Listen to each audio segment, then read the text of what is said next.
If you are currently struggling to improve at chess, then that is probably because you are making the exact same mistake like everyone else. And the biggest mistake that I see so many people make is that they play way too aggressively and they think that they need to attack in order to win the game.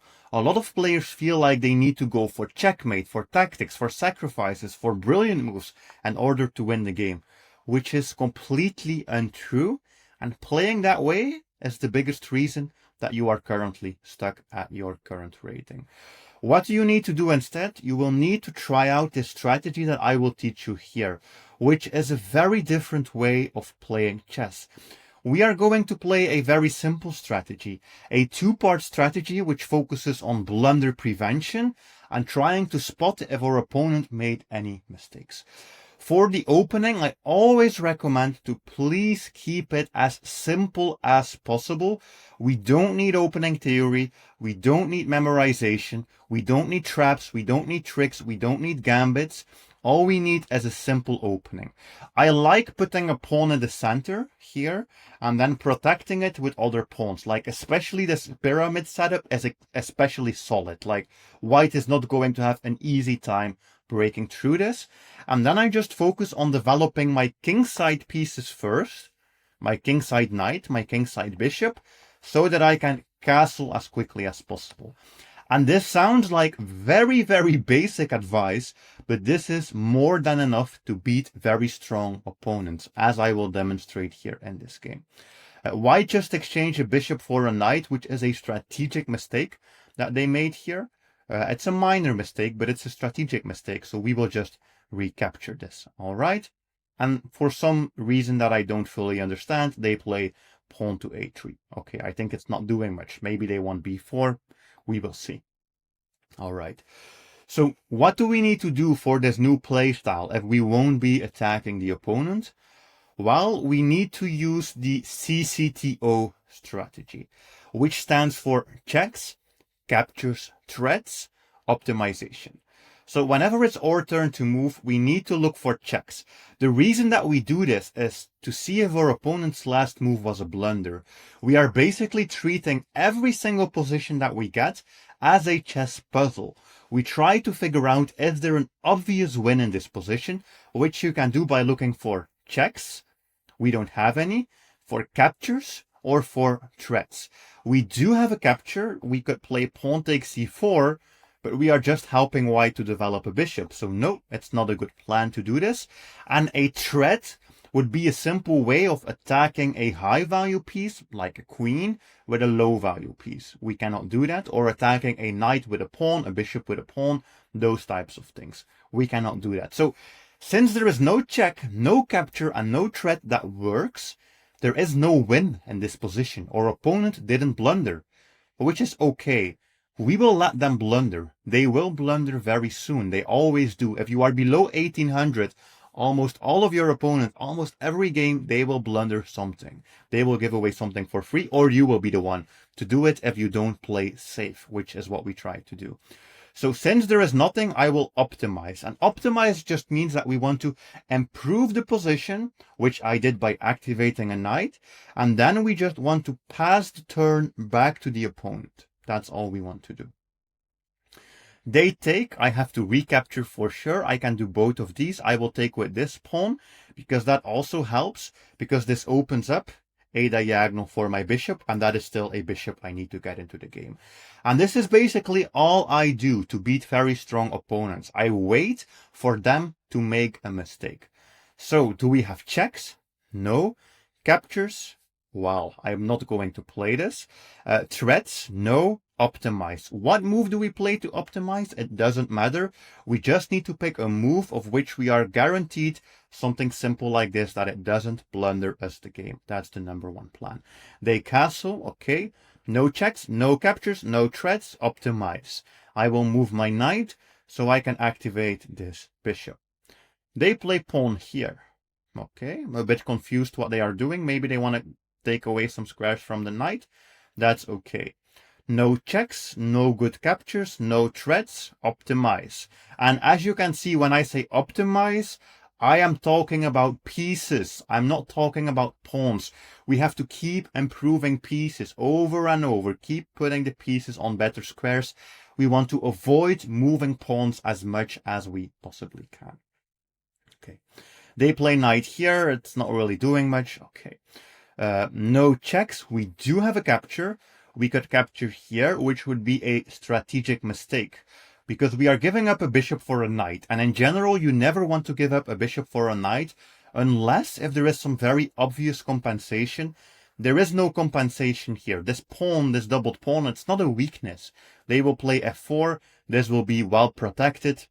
Yeah, and we just lost the bishop. So that would be a bad capture. But we have a threat in this position. Knight d7 as a threat. We basically threaten, if they make a random move and they don't pay attention, we are threatening to just win a pawn and have a very good bishop. All right. They either saw it or they got lucky, but they traded, which means we have to capture back. I will do it with my queen, because that also activates my queen. And this is literally what I do during the entire game. It is boring, I have to say, but you will win so many games with this. We just need to make sure that we don't blunder. All right. No check, no capture, no threat. Optimize. What does that mean? Well, I would say queen up, maybe rook over could also be good. It honestly doesn't matter much. The main priority with optimize is just that we want to play something and just give back the turn to the opponent. This is a beautiful example. Like right here, so many people watching this would just sacrifice that bishop for 2 pawns. No, that is the old way of playing. That's the bad way of playing chess. We just optimize. We can focus on the pieces, like maybe move the queen up. Like, is this necessarily such a great move? It doesn't even matter. We just want to keep optimizing. I will literally do nothing until my opponent blunders. And if they also do nothing, then we are going to have a draw. But a draw against the 2,300 opponent is a victory in my eyes. All right.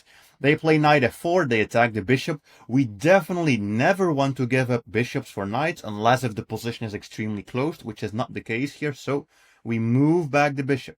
We just move back the bishop. And now they play h4.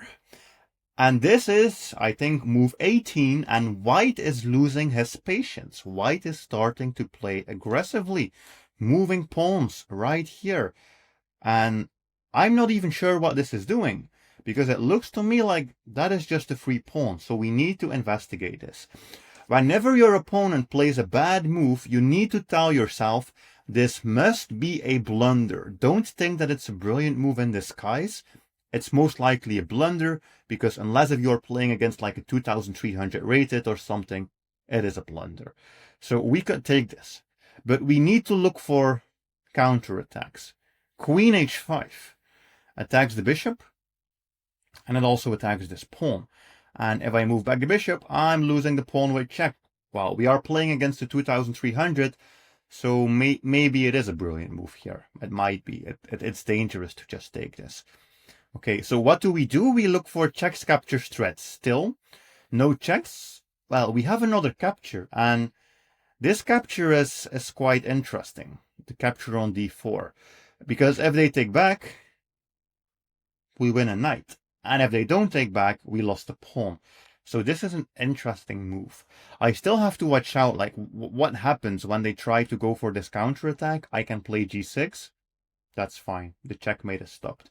So, I think that at this very moment, we are just up material. We are playing against an overly aggressive opponent. They are now even sacrificing a bishop.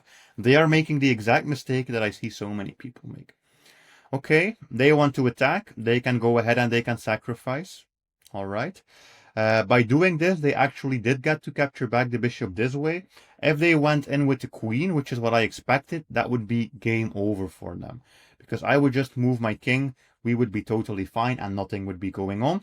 But what happened here is basically that we have an exchange. I gave up my dark squared bishop and got a pawn. They gave up their light squared bishop and they got a pawn. And everything is just okay. And we can continue the game from here. All right.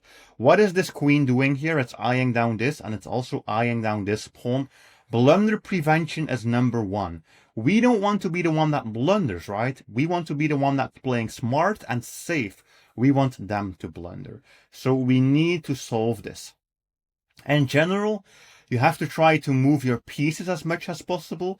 You can also use pawns, but if you use pawns, it's best to use the E pawn, D pawn, and C pawn. So E pawn, D pawn, and C pawn. You cannot really go wrong by moving these, which is why I solved this by playing this, and I didn't solve it by playing one of those moves. All right, we are put in a check. It's okay. We can just go back to the square where we came from, and everything is all right. Okay, so they play this to attack the pawn. Is that a problem? Not really. Everything is safe. Everything is protected. Checks, captures, threats, optimize. We have no checks. We have a capture. And that is not a capture that wins a pawn because we are also dropping pawns all over the board. So I won't go down the path of taking. Do we have any threats? Well, the biggest threat that I possibly see is that this knight is a little bit loose. If we can remove this pawn, that knight drops. So d4 looks like possibly a good move. They cannot capture because they lose the knight. And it's also moving one of our central pawns. So d4 makes sense to me. All right. They take here, which that is fine. We can just recapture that with the queen. Okay, and they take here, which is also fine. We can capture this with the rook, I think. And now we just have a very nicely centralized rook attacking both a knight and a queen at the same time. And I'm literally doing nothing. I'm playing a very boring game of chess here, but white is overly aggressive, which they always are, and that's how we are going to win. So they break one of my key rules in chess. One of my key rules is that when you have a problem, you need to fix your problem. Don't try to be fancy. Don't try to play intermediate moves. White has a problem, a hanging knight and a queen, and they are both attacked. If they play something very simple like queen to g3, they are okay. But no, they break the rule. They don't solve the problem. They move the rook, which often means that there is some tactic here. So I am just thinking that I can move my queen probably, and I want to move my queen and also attack the knight so that the knight is attacked twice, which will mean, for example, this, that both the queen will be under attack and the knight will be under attack twice, which means that we can just try to win that knight. But they are being very sneaky here with this move queen to e3. Because if I take the queen, they take with the pawn, and the knight is somewhat protected. I mean, it's not a great position for them anyways, but the knight is protected. And if I take the knight, well, I would be in for a nasty surprise when the queen goes to this square. So we need to find something else to do. So we have a check that doesn't work. The captures don't really work, except maybe this could work. We have a threat. Well, if I play my rook here, I threaten the queen again. I solve that back rank issue. And I'm also still attacking both the knight and the queen. And now this is just a very simple win. We capture the queen. They capture my queen. And I capture back, of course, with this rook. And we are up a bishop. We are up a bishop. We are playing against the 2300 rated. And we are up a bishop.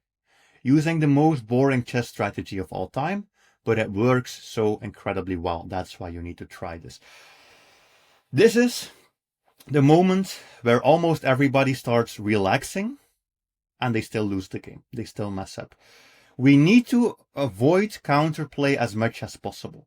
The best way to avoid counterplay is to offer our opponent trades. Trades. The more that we can trade, so I'm going to trade, the more that we can trade, the easier the endgame will be. Because if we take away all of their pieces, they just have nothing to counterattack us with. So that's what I want to do. We also want to avoid losing anything. So I have to watch out here because my bishop is under attack. I cannot move my rook. My pawn is under attack. I want to fix this. I'm looking into playing something like a6, b5, and that would probably help to fix the problem. So that is what I'm looking for here.